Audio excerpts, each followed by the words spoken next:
যার একটা commercial aspect আছে এইরকম আমরা ভাবি, তোমারটা একদম কমার্শিয়াল আসপেক্ট নেই, কথা বলছি না, কিন্তু একটা ভীষণ ভাবুক একটা ভাবনা চিন্তার প্রতিফলন রয়েছে। মানে তুমি মূলত নান্দনিকতার দিকটা বেশি কেন দেখতে গেলে? অ্যাকচুয়ালি আমার academics oriented because I belong to hello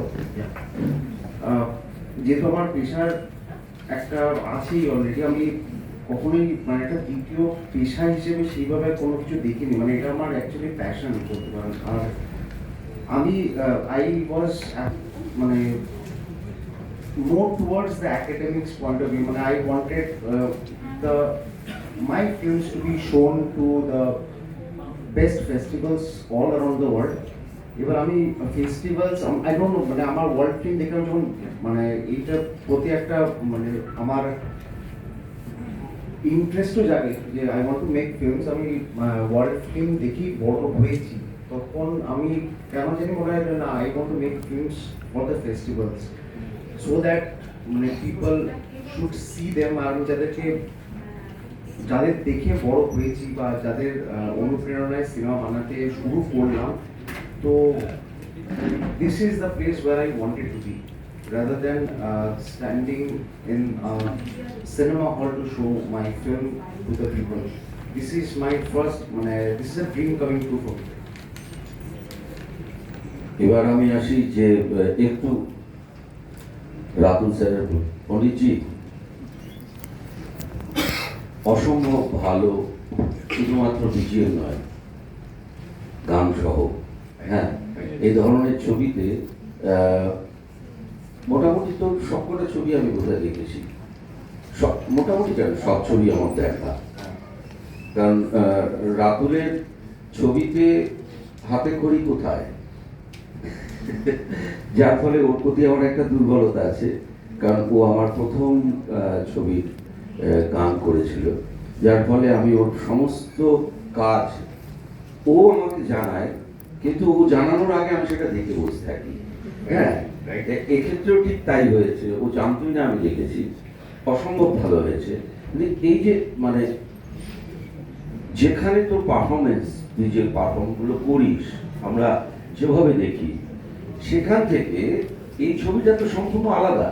এবং তুই এতদিন পর্যন্ত যে ধরনের ছবি করেছিস তাতে যে অর্কেস্ট্রেশন ছিল, এই ছবিতে সেই অর্কেস্ট্রেশন নেই, ভেঙে বেরিয়ে একদমই ভীষণভাবেই আলাদা। এবং সেটার পুরো মানে ক্রেডিট আমি দেব সাহেবকে, আমি ডিরেক্টর আমাদের উদয়জিৎ বাবু, তাকে আমি সাহেব বলি না, বিকজ এর আগেও যেটা হয় যে কোনো ছবিতে ইয়ে হলেই সবসময় হয় নয় কার্পেটেড মিউজিক থাকে, আর নয়তো এমন এমন জিনিসকে সেটাকে মিউজিক দিয়ে তুলে ধরতে হবে, ওরকম ইয়ে থাকে।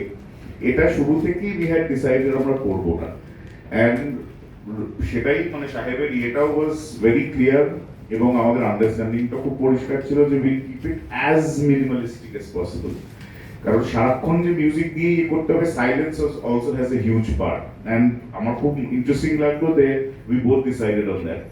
So silence also has played a beautiful part in the film, এবং যতটা মিনিমালিস্টিক রাখা যায়, এর মধ্যে যেরকম আরবান একটা সাইডও আছে, আবার একদম রুরাল একটা সাইডও আছে, তো সেটাকে নিয়ে কাজ করাটা ওয়াজ রিয়েলি একটু মানে ডিফিকাল্টি বলা যায়, কারণ আমার একদম তুমি যেটা বললে এটা একদম অন্যরকমের একটা কাজ, বাট আই এনজয় ইট থারলি। এবং সেখানে অফকোর্স আমি শুধু মিউজিক নিয়ে বলবো না, আমার ডান দিকেও যে বসে আছে অনিশ বাবু যে সাউন্ড করেছে, অফকোর্স আপনারা পরে তো সাথে কথা বলবেন, ওর সাথে মানে যেটা খুব মজা হয়েছে যে মিউজিকটা and the sound together played a very important role, যেটা ইউজুয়ালি খুব একটা আমরা দেখি না সেরকম।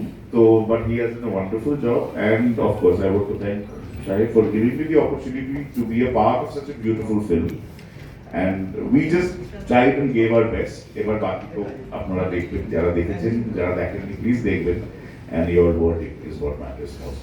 Thank you. মানে থ্রিলার ছবি হলে পরে রাতুলেরকে দেখেছি আমি, সেখানে মানে রাতুল একদম একটা অন্য জায়গায়, মানে নতুন করে আবার বসতে হয় চেয়ারে, যে ওর বিজিএমে যে খেলাটা থাকে।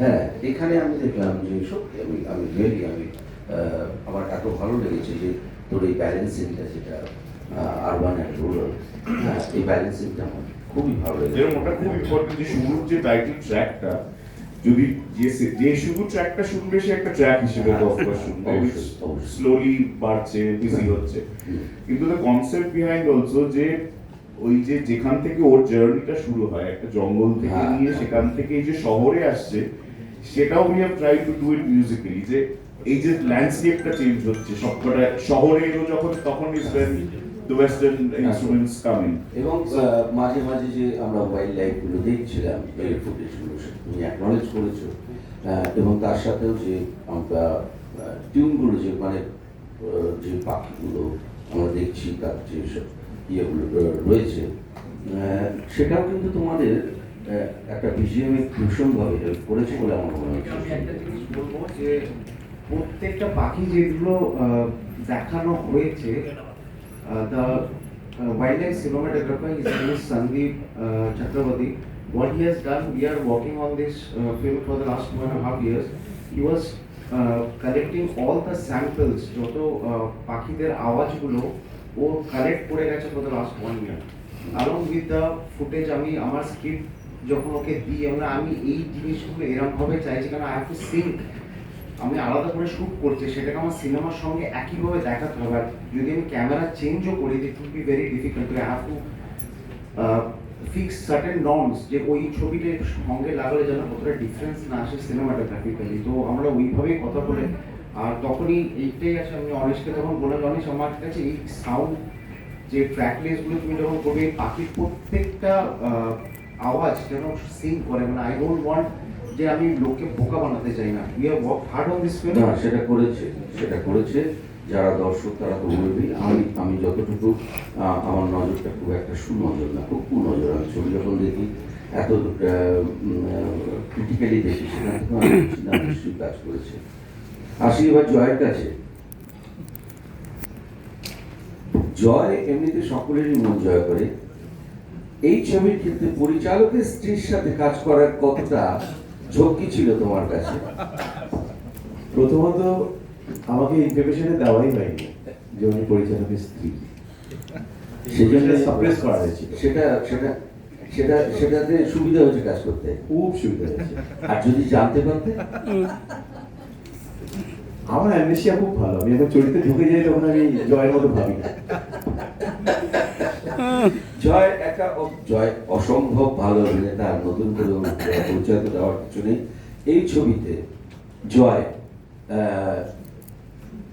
মানে এই যে জয় এবং মল্লিকার যে স্বামী স্ত্রীর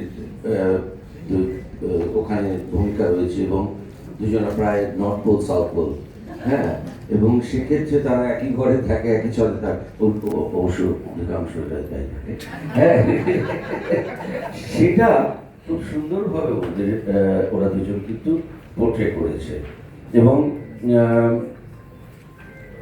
আমি মল্লিকাকে বলবো যে পরিচালকের সামনে হঠাৎ জয়কে স্বামী, হ্যাঁ, এবার সেটা কতটা সুবিধা হয়েছে, অসুবিধা হয়েছে?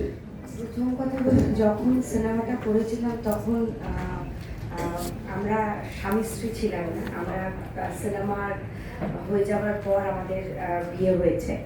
তো তখন একটা মধুর সম্পর্ক গড়ে উঠছে সিনেমার ভেতর। আচ্ছা। মানে পিঞ্জরের মধ্যে রুদ্রকে পিঞ্জরে আটকানোর ব্যবস্থা হচ্ছে। তুমি আটকে ফেলে। হ্যাঁ। তো সেই জায়গা থেকে না, একজন সিনিয়র আর্টিস্টের সাথে কাজ করে যে মজাটা হয় সেটা হলো এতটা কমফর্ট জোন একজন আরেকজন আর্টিস্ট পায়। যেরকম জয়দার সাথে আমার একটা আমাকে মারার সিন ছিল জয়দা। তো মানে বিলুর রাক্ষস, হ্যাঁ, তখন জয়দা আমি দেখছি সকাল থেকে জয়দা আমার সাথে কোনো কথা বলছে না, সিন হচ্ছে, কিন্তু আমি জয়দার সাথে, আমি যেটা খুব এক্সপ্রেসিভ, আমি জয়দার সাথে কথা বলতে চাচ্ছি, জয়দা দেখছি আমাকে একটু করে অ্যাভয়েড করছে।